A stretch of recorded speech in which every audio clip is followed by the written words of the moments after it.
Queridos, é um prazer, como já foi dito aqui, estar com vocês ministrando. Sim, é a segunda vez que a gente está aqui, a trazer a mensagem, ministrar.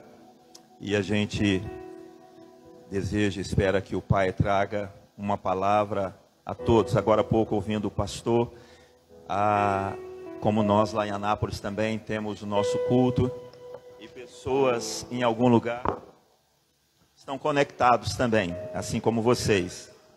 E assim Deus fale com você que está aí em algum lugar, adorando a Deus, em viagem, na sua casa, recebendo do Senhor, que vai receber nesse tempo real ou posteriormente, que Deus fale com você. Vamos falar com o nosso Deus, creio que Ele quer falar conosco, ministrar a nós, amém? Pai querido, obrigado pela sua bondade e misericórdia, estamos aqui por tua causa. Sua palavra é a verdade. Fale conosco, fale com os que aqui estão, fale com aqueles que vão receber essa palavra à distância ou posteriormente a esse tempo. Esteja o Senhor a ministrar e a trazer essas verdades aos corações do seu povo, dos seus filhos.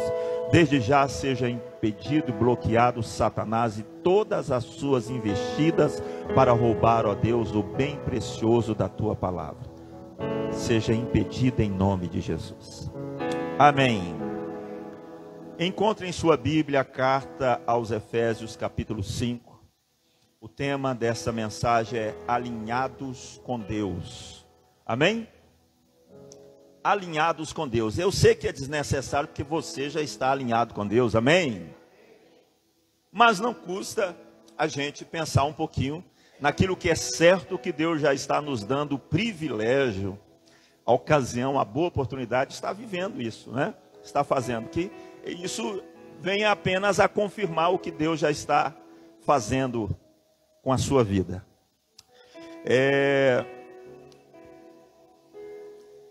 Eu sempre desejo entender, eu acredito que esse é o desejo do pastor Francisco. Como pastores, a gente tem o desejo de antecipar o mal, de chegar primeiro. Como é tremendo, Deus nos dá o privilégio e a oportunidade de chegar primeiro na vida de alguém, de chegar antes que o maligno chegue, de chegar com a verdade antes que a mentira chegue, de chegar com a unção e com a graça antes de alguma tempestade, de algum problema. Porque o nosso desejo é ver as pessoas caminhando em Deus e cada vez melhor. Eu acredito que você deve ter esse desejo. Eu penso que isso é o desejo de todo aquele que está vivo em Cristo Jesus. O nosso desejo é ver as pessoas caminhando melhor do que caminham. Agora há pouco alguém citou a escritura que a gente sempre diz na igreja, é emblemática, mas deve ser a nossa verdade. Alegrei-me. Precisa ser assim. Não tem por que ser diferente. Estar na casa do Senhor deve ser uma alegria antecipada, só em pensar em estar. Não pode haver problemas entre nós que sejam envelhecendo os nossos relacionamentos e renovando as nossas indiferenças. Não pode haver isso entre nós, amados. Como podemos permitir que algum problema se assente em nossa alma, em nosso coração, que renove indiferenças e envelheça os relacionamentos? Como? Como eu me arrastar para a igreja que eu congrego? Como vocês têm aqui, eu tenho acompanhado, visto vocês nas casas de paz, nos pequenos grupos, como ir como um velhinho, com tanta dificuldade, a um pequeno grupo, servir ali, vir à reunião com dificuldade. Como? Por quê? Por que não ser realmente um gozo, um antegozo, um prazer de estar ali? Amém? Não é verdade? Eu quero que você saiba de uma coisa. Aquele gozo do salmista é real e é para você. O gozo é real e o gozo é para você. Diga aquele gozo de me alegrar para estar na casa do Senhor Diga, é real e é para mim. Amém? Não pode ser diferente, amados. É real. Deus quer isso dentro de você. O que está escrito na palavra de Deus não é para causar impressões. O que está escrito na palavra de Deus é para devolver vida a nós. O que está escrito na palavra de Deus não é para impressionar o leitor, é para devolver vida ao que morreu. É para trazer renovo. Nós vamos falar sobre alinhados com Deus, estar alinhado. Você vai ver que as escrituras mostram isso de Gênesis, Apocalipse, mas às vezes a gente percebe pouco. Mas vamos lá. Nós precisamos estar alinhados. Primeiro que estar alinhado com Deus é estar em tudo que a gente vive, é estar recebendo vida. Nós somos diferentes de um veículo. Um carro você abastece o tanque e quando você anda, o tanque ele vai consumindo combustível e logo você vai precisar de um posto para se abastecer. Agora deixa eu te dizer como nós funcionamos. Quando nós estamos caminhando com Deus e quando nós andamos no caminho de Deus, o caminho de Deus nos renova. Isso é tremendo. Porque nós somos renovados na vida simples e comum, no Senhor. Quando a gente caminha com Ele, aquilo nos renova. O nosso dom, o nosso serviço, isso nos renova. Isso nos renova. Eu estou de férias. Eu sou pastor, sou pregador. Eu estou de férias. Você está vendo que eu estou de férias, não está vendo? Né, pastor? É assim que funciona, né, pastor Francisco? Eu estou de férias. Mas, irmãos, pelo amor de Deus, eu tirei algumas horas para orar e meditar, estudar essa palavra que eu já ministrei várias vezes. Porque também é assim que funciona. O próprio caminho de Deus. O caminho de Deus é perfeito. A palavra do Senhor é provada. Ele é escudo para todos os que nele se refugiam. Esse caminho nos renova. Olha, quando você tem um dom e você se oferece com o seu dom perante Deus, esse dom vai ser um instrumento de Deus na sua vida para melhorar você, abastecer a sua vida, fortalecer a sua fé, melhorar a sua visão de Deus, do reino e da obra de Deus. Quanto mais comprometido com Deus você for, quanto mais responsável por aquilo que Deus te deu, mais visão você vai ter, mais compreensão da obra dele você vai ter, e mais prazer em caminhar com Deus você vai ter. E aí de férias você vai querer servir a Deus. Eu tenho uma situação, acho que convém contar. Um colega que ele já partiu para o Senhor na época, acho que 2021, com aquela Covid terrível, ele partiu para Deus. Ele era um homem de Deus e ele tinha o dom da palavra do conhecimento. Você sabe o que é esse dom. E ele estava de férias. E lá numa praia, uma cigana chega para ele e fala assim: eu quero ler sua mão. E o Espírito Santo falou com ele: pede a ela para você ler a mão dela também, se ela quiser. Aí ele fala com o Espírito Santo: Senhor, eu estou de férias, Senhor. Aí o Filho de Deus falou assim: eu não estou de férias, pede para ela. Aí ele falou assim: tudo bem, eu vou deixar você ler a minha mão. Você estava lá, André, quando ele contou isso? Ele contou aqui em Cuiabá também. Deixa eu ler a sua mão. Aí ela falou assim: mediu ele de cima e embaixo, não sei se você sabe ler mão. Ele falou: olha, quer tentar? Tá bom, então leia a minha mão. Ela deu primeiro a mão. Aí ele disse: você faz isso para suprir as necessidades que você tem de uma filha assim, assim, assim, assim na sua casa. E você sabe que você não lê mão. você está enganando pessoas para ter o pão para sua filha. A menina se esvaiu em choro. E tudo que ele passava para ela era verdade. O caminho de Deus nos renova. Antes de prosseguir, eu quero fazer uma pergunta para você guardar e me ouvir e responder para você essa pergunta. Como estão os seus dons? Como está você e Deus? O serviço que você está servindo. Às vezes você fala assim, eu preciso dar um tempo. Amado, toma cuidado com dar um tempo. Às vezes você vai precisar saber como fazer melhor. Porque o caminho te renova. O caminho te renova. O serviço te renova. O serviço te renova. Eu falo isso não é para você, sabe, trabalhar de forma a se arrebentar. Claro que não. Claro que não. Faça como nós. Eu sou lá da cidade de Anápolis, Goiás. Faça a sua viagem, né? Saia com o seu cônjuge, com a sua família, o quanto puder.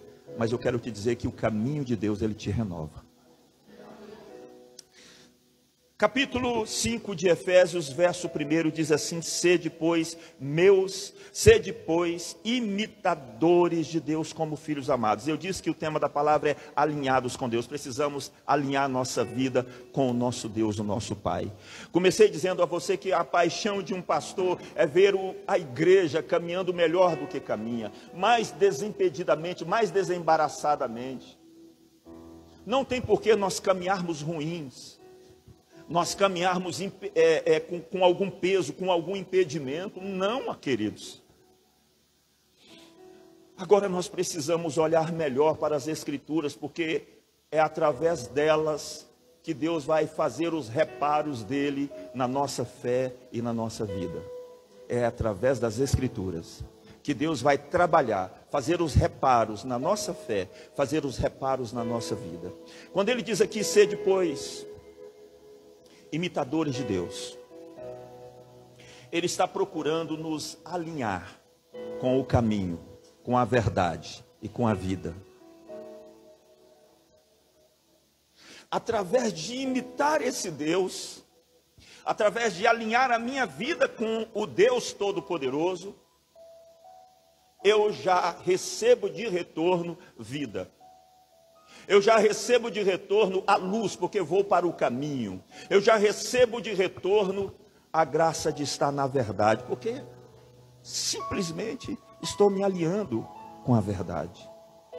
Sede, pois, imitadores de Deus, como filhos amados. Agora, se você ler o verso anterior, você vai ver que são palavras comprometedoras, extremamente comprometedoras, porque o verso anterior, ele fala de algo que nós ouvimos muito nas igrejas evangélicas, e todas as vezes que ouvimos, alguns de nós recebem isso com um certo peso, porque ele fala assim: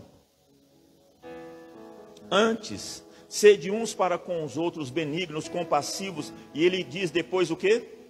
Perdoando-vos. Preste atenção, isso é se alinhar com Deus, perdoando-vos uns aos outros, como também, você está vendo que ele está alinhando a nós com Deus, como também Deus em Cristo fez o quê? Nos perdoou. Vamos dar uma paradinha aqui.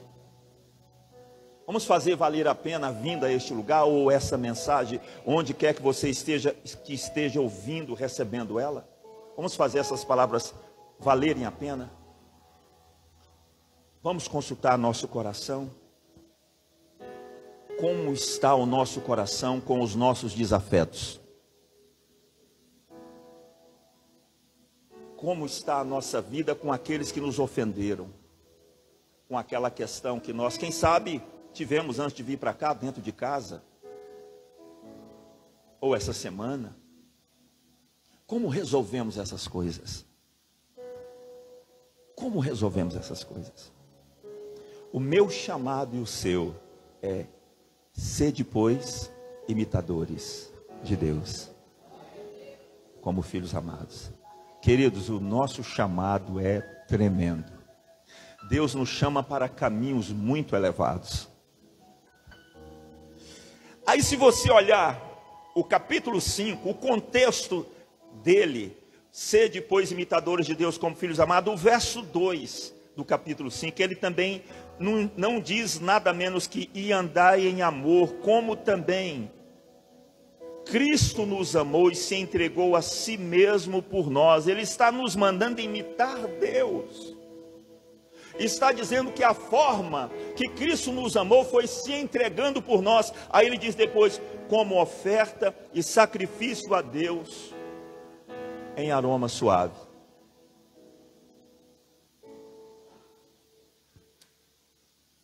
Talvez você não saiba, mas uma das coisas mais importantes que Deus te deu foi a igreja que você congrega. Talvez você não saiba disso. Talvez você não saiba disso. Mas uma das coisas mais importantes, um dos presentes mais importantes que Deus te deu, foi a igreja que você congrega. Foi os irmãos em Cristo que você tem. E você fala, não é possível, pastor. Não é possível. Pastor, o senhor não conhece o Zé. Ó José, você que está aqui, eu nem sei que você está aqui, viu José? Você sabe que eu não sei. Você não conhece realmente não. Mas um dos grandes presentes que Deus deu para mim foi a igreja que eu congrego, que eu sou pastor. Aliás, as igrejas que eu estou trabalhando em duas, lá na cidade, estamos na cidade de Anápolis. Porque lá eu aprendo a me relacionar. Lá eu sou desafiado a viver essas verdades que você está vendo escrita aqui em Efésios 4 e Efésios 5. Lá eu aprendo a oferecer o meu sacrifício de amor. Sabe o que é um dos sacrifícios de amor? Nesse caso aqui, é perdoar o que é difícil perdoar. Tudo por causa do Pai, que é pai do ofendido e pai do ofensor. Por causa do Pai.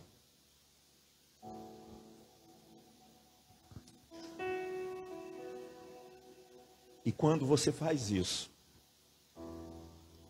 você acha que você está perdendo, e muitas vezes você aprendeu aquele chavão de eu não sou nenhum estúpido, eu não tenho que estar levando desaforo para casa. Não, não é que você é estúpido, estúpida, e nem porque você leva desaforo, mas é porque você está preservando a vida em você.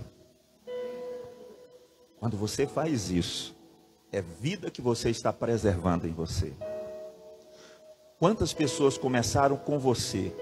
Eu comecei essa carreira aqui, pastor Francisco, em 1985. Era um garoto de 22 anos de idade. 1980, dia 30 de junho de 1985, eu desci as águas do batismo. Será que de lá para cá nunca aconteceu problema comigo e com alguma pessoa da igreja? Sim. Problemas sérios, problemas financeiros, de a pessoa me lesar, levar o que é meu. E hoje essa pessoa é minha ovelha, amada, levantada para assumir liderança, inspirada por mim. E aquilo acabou, mas a vida preservou. Por que eu estou dizendo isso? Porque de 85 para cá, quantas pessoas ficaram pelo caminho? Quantas pessoas estão ficando pelo caminho? Por quê, meu Deus? Porque o caminho vivificador de Deus não está vivificando essas pessoas. É simples, porque de alguma forma elas perderam, deixaram de se alinhar com Deus, não estão ouvindo ao Senhor. Vamos lá, olha como é comprometedor. Abra sua Bíblia agora em Hebreus capítulo 3. Hebreus capítulo 3. Vamos ver 2 versos. Eu acho esses versos extremos.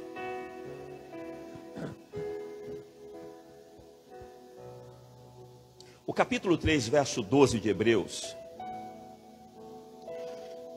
o escritor diz assim: tende cuidado, irmão, verso 12, 3:12. Tende cuidado, irmãos, jamais aconteça haver em qualquer de vós perverso coração de incredulidade que vos afaste do Deus vivo. Bom, primeiro verso, ele está chamando a atenção, a nossa atenção, ele fala aos irmãos. Para quê? Para que os próprios irmãos tenham cuidado. E ele está dizendo isso de uma forma, inclusive, pessoal. Tenha cuidado, não permita que haja em você. Então é a administração sua, percebe isso? É você que tem que tomar cuidado e não permitir que em momento algum de sua vida aconteça um perverso coração de incredulidade que afaste você. Afaste você. Do quê? Do Deus vivo. Olha o verso seguinte. Pelo contrário, e aqui entra o tremendo valor de congregar. Pelo contrário, exortai-vos mutuamente a cada dia. Ele está falando, o que é exortar mutuamente? É estar aberto a dar e receber exortação. Amém? Amém? É estar aberto, exorte mutuamente, ou seja, esteja aberto a dar, mas também seja a receber. Que quando chegar o momento de alguém chamar a sua atenção, esteja aberto. Porque o chamar a atenção é para que você, preste atenção nisso, que você vai ouvir, é para que você não se endureça. Isso é tão sério. Eu vou te trazer um exemplo, que se você pensar bem sobre ele, você vai temer. Você vai dizer, eu não vou deixar mais nunca nada ficar velho na minha vida. Nenhum mal, nenhum pecado, nenhum problema. Eu vou procurar ser rápido e radical para resolver essas coisas. Amém? Por isso eu disse a você, o caminho de Deus é vivificador. O verso 13 então.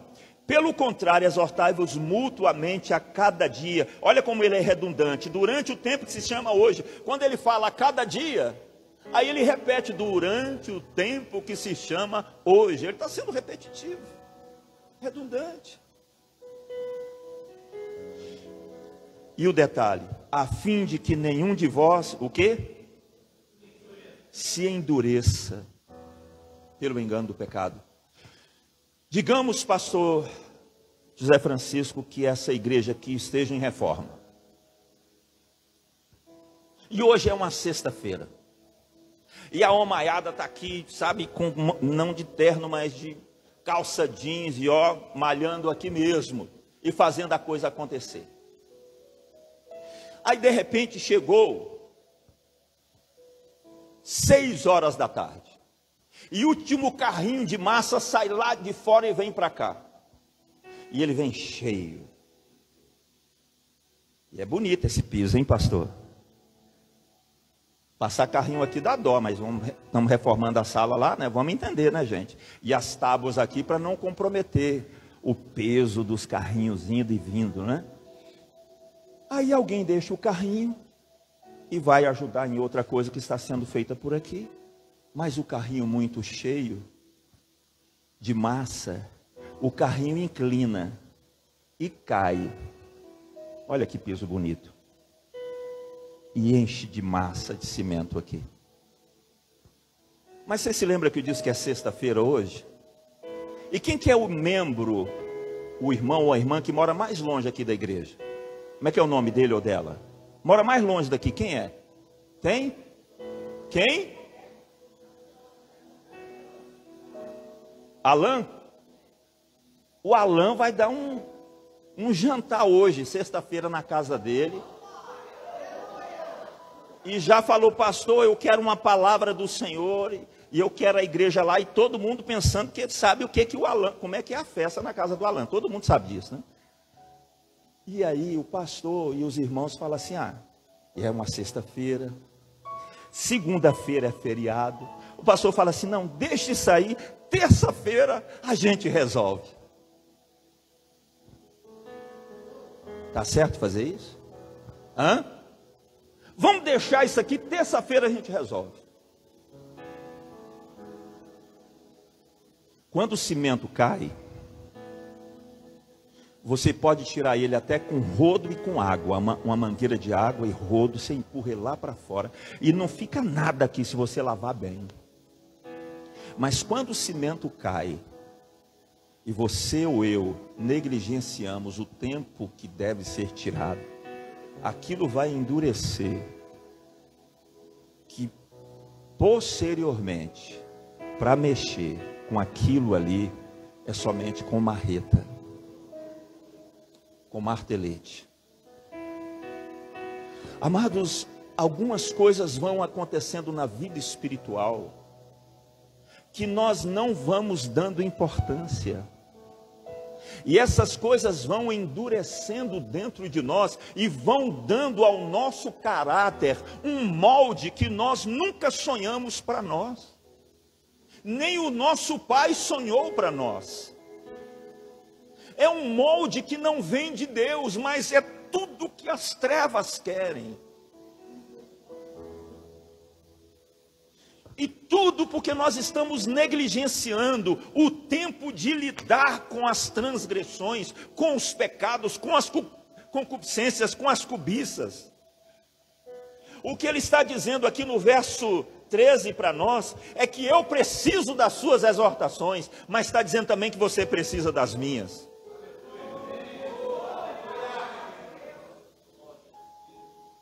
O que ele está dizendo é que não dá para andar sozinho, porque nos perdemos. Nos perdemos. Um grande presente, eu disse para você agora há pouco, eu vou repetir, na sua vida e na minha vida, é a igreja que Deus me deu, que eu congrego. Quando Deus levanta alguém e traz uma palavra, como está trazendo aqui uma palavra, e aquela palavra me abre os olhos. Que riqueza para a minha vida. Que bênção para a minha vida.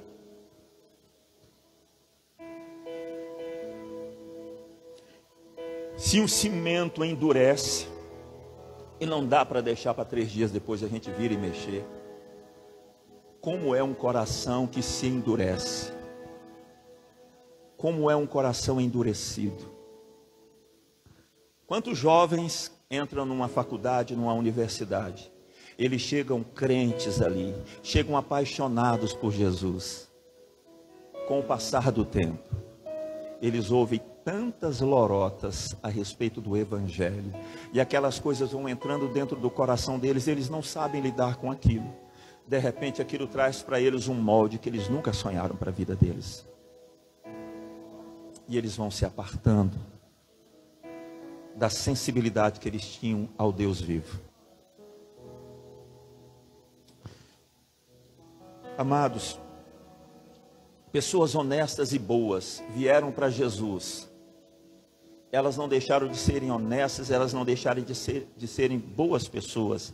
Elas se apartaram do Senhor Jesus Cristo por falta de sabedoria, por falta de exortação, por falta de um irmão em Cristo trazer luz para elas, por falta disso que você está vendo aqui em Hebreus 3:13. Pelo contrário, exortai-vos mutuamente cada dia, durante o tempo que se chama hoje, a fim de que nenhum de vós se endureça pelo quê?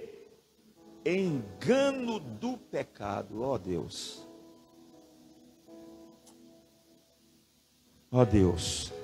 Segundo Reis, capítulo 4. Aqui está o texto base da mensagem de hoje. Eu disse que vamos alinhar nossa vida com Deus. E esse texto aqui fala de um alinhar. Alguém havia morrido. Você conhece a história de Eliseu e a Sunamita. Ela teve um filho. Ela era uma mulher já com um marido idoso.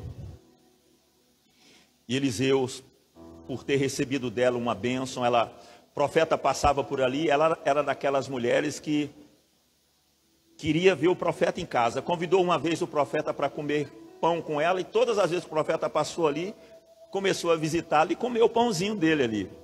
O profeta também precisa comer, né, gente? Aí ela diz para o marido: olha, você sabe que esse homem que passa aqui é um santo homem de Deus. Vamos fazer em cima um quarto para ele, vamos colocar uma mesa, vamos colocar uma cama, uma cadeira. E assim ela fez. E o profeta Eliseu, sendo recebido daquela forma distinta, Falou, o que a gente pode fazer por essa mulher? Aí Geazi, que era o garoto, o secretário dele, falou, olha, ela não tem filho, o marido dela é velho, eu não sei se isso tem alguma coisa a ver, né? Vocês devem saber. Aí ele falou, chama ela lá. E ele disse, olha, por esse tempo, daqui a um ano, você vai ter um filho. Ela recebeu uma palavra grandiosa daquela, não mintas a tua serva. Mas o fato é que ela teve um filho. O tempo passou e você sabe, o filho morreu. Aí olha só o que acontece. Capítulo 4. Ela foi até Eliseu, depois que o filho morreu, deixou o filho lá no quarto de Eliseu, na cama dele. Pegou um criado e foi até onde o profeta estava. Aí o profeta chegou até a casa. E diz aqui no verso 32, que tendo o profeta chegado à casa, eis que o menino estava o que, queridos? Estava morto sobre a cama. Então entrou, fechou a porta sobre eles ambos e orou ao Senhor. Subiu à cama, deitou-se sobre o menino e pondo a sua boca sobre a boca dele, os seus olhos sobre os olhos dele e as suas mãos sobre as mãos dele, e se estendeu sobre ele, e a carne do menino aqueceu.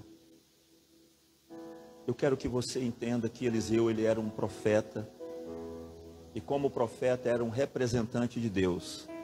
É aquele que estava fazendo as vezes de Deus, no lugar de Deus, na terra. Ele pega então um corpo morto, ele então começa a alinhar o corpo. Eu me lembro quando Deus me deu essa palavra, Deus abriu os meus olhos para essa mensagem, a primeira vez, eu falei, Deus, mas um texto parece gratuito, o que é isso? E Deus me colocava no coração, meu filho, há 3 princípios aí, que é preciso notar, porque esses são princípios vitais, que a minha igreja releva. Primeira coisa que Eliseu fez, foi alinhar a boca do morto, com a boca de Deus. Eliseu era a boca de Deus. Eu tenho estado assim assustado com a forma como nós, o povo de Deus, temos usado a boca para falar os mais diversos absurdos, desde palavrões, imoralidades, palavrões, eu estou falando de povo de Deus. Quem não nasceu de novo, não tem outra coisa no coração, senão isso.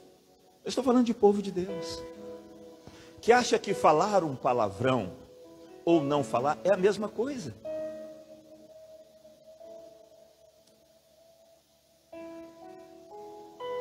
Nós usamos a boca muitas vezes, de uma forma desproposital, mas o fato é, que palavras liberadas, elas nunca são sem propósitos. Palavra tem propósito, palavra forma destino, amém, amados?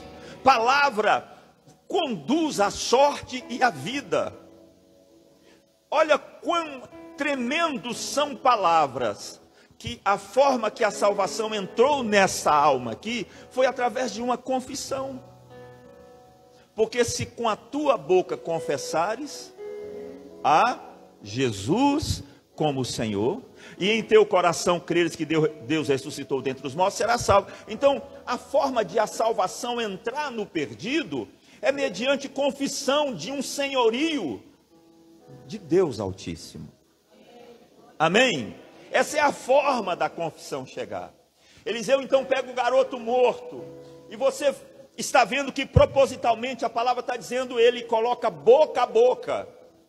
Se você olhar, o nariz é a parte saliente do nosso rosto. A Bíblia não menciona nariz, menciona propositalmente a boca, menciona propositalmente os olhos, menciona propositalmente as mãos. São princípios que Deus quer falar conosco. Você quer manter sua vida em você? Vamos guardar vamos alinhar a nossa vida com Deus nessas 3 áreas. A primeira coisa que eu quero, para a gente fazer um rápido exercício. O que tem saído de nossa boca? O que temos falado? Nós temos confessado as verdades de Deus? Ou com ira, com raiva, com chateação, nós estamos verbalizando palavras de derrotas? Queremos que a nossa vida se redunde em sucesso. Queremos ver a nossa vida caminhando de degrau em degrau, subindo e subindo. Mas basta uma fúria, basta um problema, uma dificuldade, abrimos a boca e verbalizamos o que não presta, com muita paixão, com muita dor. Mas, amados, quando abrimos a boca e falamos o indevido, é o indevido que nós estamos declarando. Você conhece Provérbios 18, 20? Põe a mão aí que a gente vai voltar. Provérbios 18, 20, você talvez já conheça de cor, 20 e 21. Diz o verso 20 de Provérbios 18: do fruto da boca o coração se farta, do que produzem os lábios se satisfaz. Fruto da boca são palavras.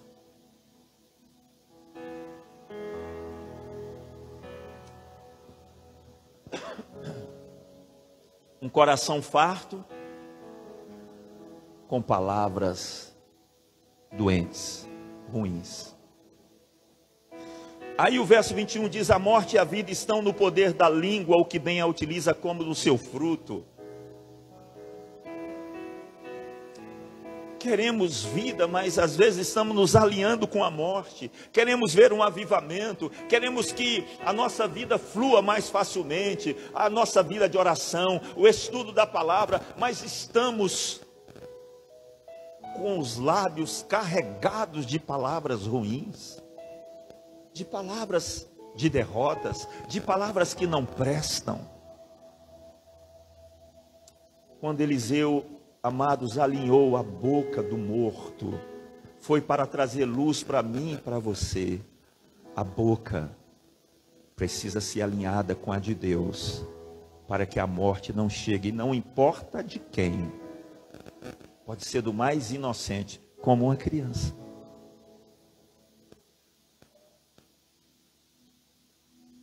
O que você está enxergando na sua vida? O que você tem falado de você? Vamos estender a nossa boca. O que a nossa boca tem falado da nossa vida, do nosso ministério? O que a sua boca fala da sua igreja? O que a sua boca fala do seu casamento? O que a sua boca fala da sua família? O que a sua boca fala dos seus filhos?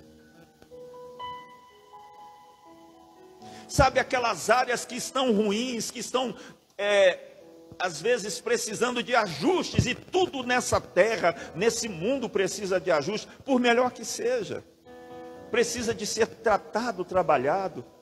Mas aí quando se abre a boca e fala o que não presta, não dá para esperar o que presta, porque a boca está vomitando o mal. Eliseu pega a boca do morto e alinha com a boca dele.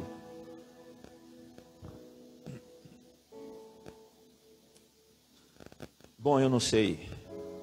Pastor, hoje é vigília? Não. Não. Da outra vez eu tenho uma lembrança que eu terminei muito rápido. Bom, a segunda coisa que o profeta alinhou aqui foi o quê? Os olhos.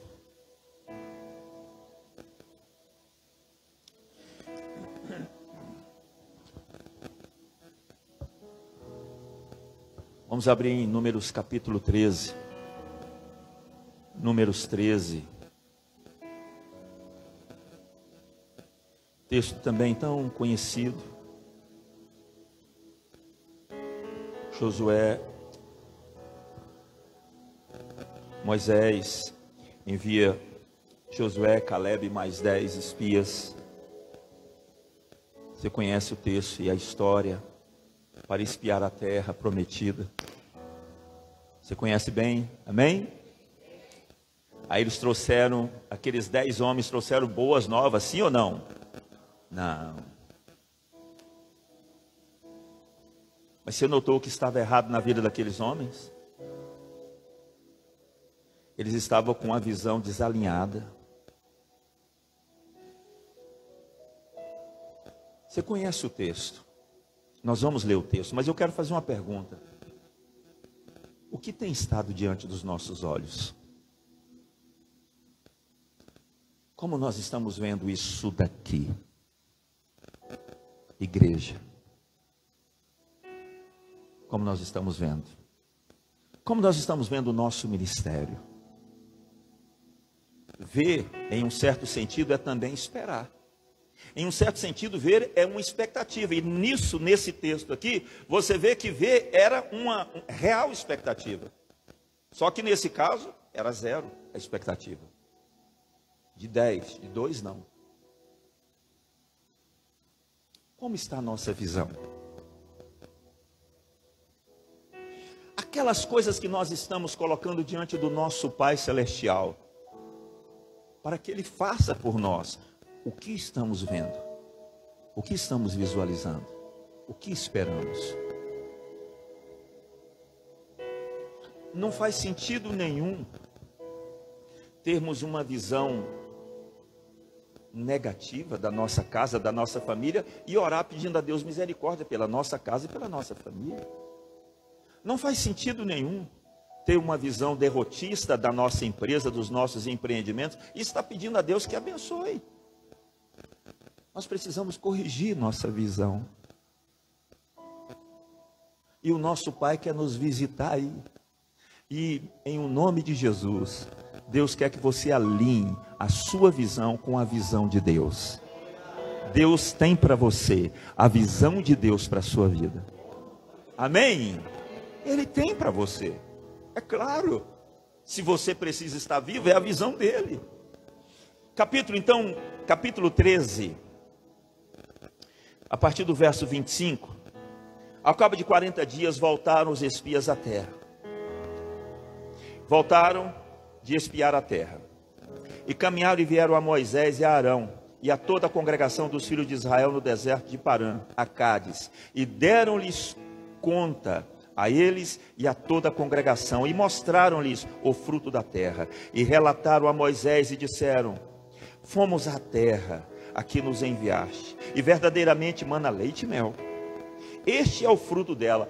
Eu acredito que você se lembra que 2 homens levaram em uma vara um cacho de uva, hein? Você crê na Bíblia, irmãos? Quando eu prego isso, eu falo assim, irmãos, eu creio tanto na Bíblia, que se falasse que Moisés sentou e chupou todas elas, mas por que não? É a Bíblia que diz. Amém? O verso 28. O povo, porém, que habita nessa terra é poderoso, e as cidades muito grandes e fortificadas. Também vimos ali os filhos de Anak. Os amalequitas habitam na terra do Neguebe, e os heteus, os jebuseus e os amorreus habitam na montanha. Os cananeus habitam ao pé do mar e pela ribeira do Jordão. Então Calebe, olha o que estava acontecendo. Essa narrativa trouxe transtornos ao povo, à congregação, e o povo estava berrando, chorando. Então Calebe fez calar o povo perante Moisés e disse: eia, subamos e possuamos a terra, porque certamente prevaleceremos contra ela. Olha a visão de Calebe, amém? Olha a visão de Calebe, amém, Calebe? Olha a visão de Calebe, amém, Calebe? Olha a visão de Calebe. Vamos subir, vamos possuir a terra. Olha a visão dos 10. Verso 31, porém os homens que com ele tinham subido disseram: não poderemos subir contra aquele povo, porque é mais forte do que nós. E diante dos filhos de Israel infamaram a terra que haviam espiado, dizendo: a terra por meio da qual passamos a espiar é terra que devora os seus moradores. E todo o povo que vimos nela são homens de grande estatura. Também vimos ali gigantes, os filhos de Anak, que são descendentes de gigantes. E éramos, olha a visão, éramos aos nossos próprios olhos como gafanhotos, e assim também o éramos aos seus olhos, ou seja, gafanhoto mesmo.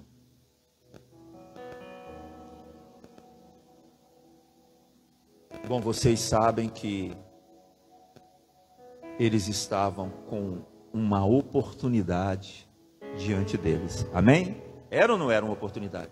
Eles estavam com uma grande oportunidade. Porém, o que aconteceu? A visão desalinhada, distorcida, fez com que eles perdessem a oportunidade.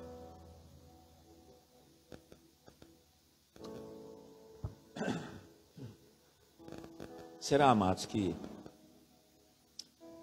nós não estamos experimentando alguma coisa semelhante, não? Nunca é de graça quando nós recebemos uma palavra. Sempre Deus quer comunicar conosco, tanto para melhorar o que está bom, amém? Quanto para nos tirar de qualquer cilada. E a cilada, nesse caso, é estar aberto a uma visão distorcida de Deus para a nossa vida.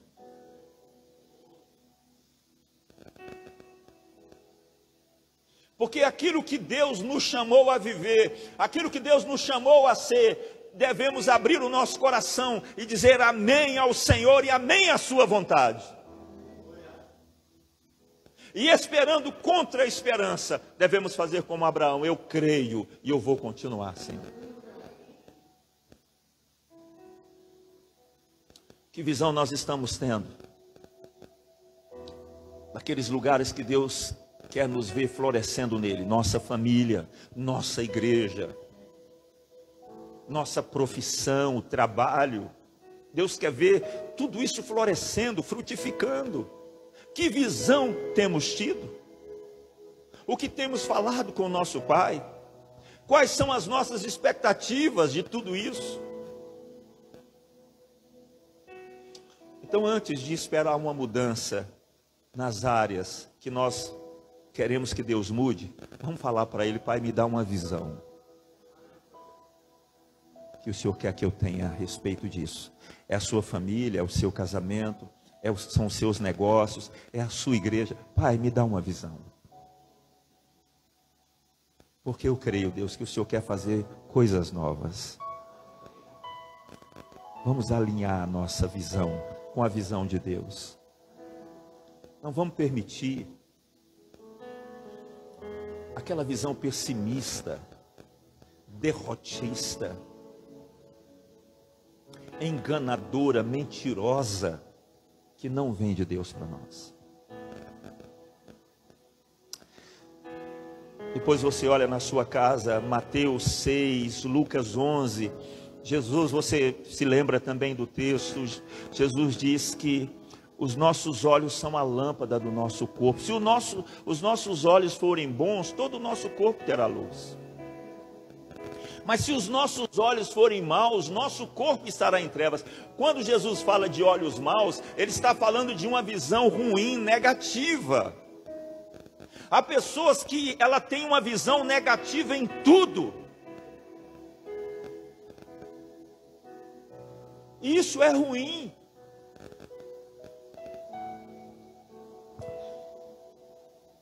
Bom, a última parte. O que ele alinhou por último? Primeiro a boca, depois os olhos, e o que depois? Mãos falam de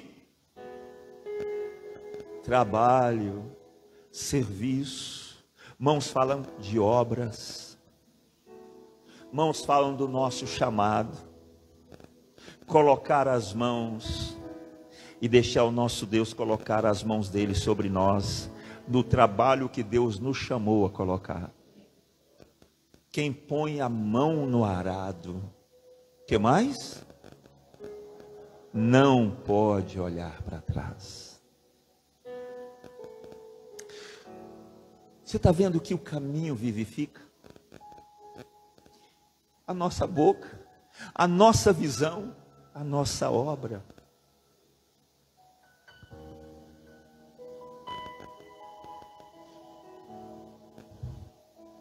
A ressurreição, a vida de Deus no que nós fazemos, vida de Deus no que nós servimos.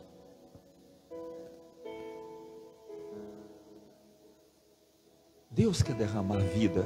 Será que você está acreditando nisso? Deus quer derramar vida no simples trabalho que nós estamos servindo a Ele. Eu tenho uma garota, ela é uma garota que é membro da nossa, que saiu da nossa igreja. Ela saiu porque, pensa numa garota tímida que ela não ia nem no quintal dela, que a mãe dela dizia para nós, ela tinha medo de ir até no quintal dela. Essa garota mora aqui no interior de Mato Grosso, ela mora em uma ilha sozinha, ela é professora. Para chegar lá, de onde ela está, é pego um barco lá em Poconé, e depois vai, acho que 6 horas de barco, não é isso? 5 horas de barco para lá, naquela voadeira, chama voadeira, não é isso? Tipo uma lanchazinha, 5 horas de barco. E chega lá, ela enfurna lá naqueles lugares. A primeira casa que foi arrumar para ela era uma casa velha de tábua. E quando olha para o chão, viu o quê? Rastros de onça. Misericórdia mesmo. É a garota que tinha medo de ir até no quintal dela. Hoje ela é a Jace, vocês conhecem. Hoje ela é uma missionária, ela mora num lugar assim. Mas eu quero dizer uma coisa para vocês, essa garota recebe tanta vida, sabe de quê? Do trabalho dela. Alinhe a sua vida com Deus. Fale as palavras de Deus e Deus vai vivificar a sua vida. Permita a sua visão ser alinhada com a visão de Deus para a sua vida, e vida virá para dentro de você, vida de Deus virá para dentro de você. Esteja com Deus, no serviço de Deus, se ocupe do que Deus colocar em suas mãos, não corra, é vida que está vindo sobre você, é vida de Deus para você. É isso que Deus quer fazer na sua vida. Amém, amados? É assim que o morto é ressuscitado. É assim que aquele que é um apático na casa de Deus é levantado por Deus. E não no blá, blá, blá, blá, blá, blá. É tendo Ele como padrão do tudo em nós. Esse Deus como padrão de tudo. Alinhados com Ele. Falando o que Ele fala. Lá em Apocalipse está escrito assim: eles, pois, o venceram pela palavra do seu testemunho. Sabe qual é a palavra do testemunho?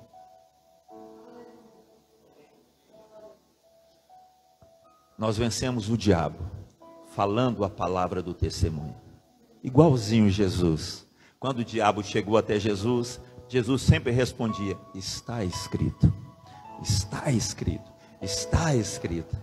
Vamos trazer para os nossos lábios as palavras de Deus, para falar contra qualquer coisa que o diabo esteja trazendo contra nós, contra a nossa família, contra a nossa casa, contra a nossa saúde, contra a nossa igreja, contra a nossa nação. Está escrito.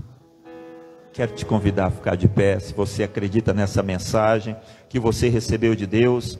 E nós vamos orar sobre essas 3 áreas da nossa vida. Amém?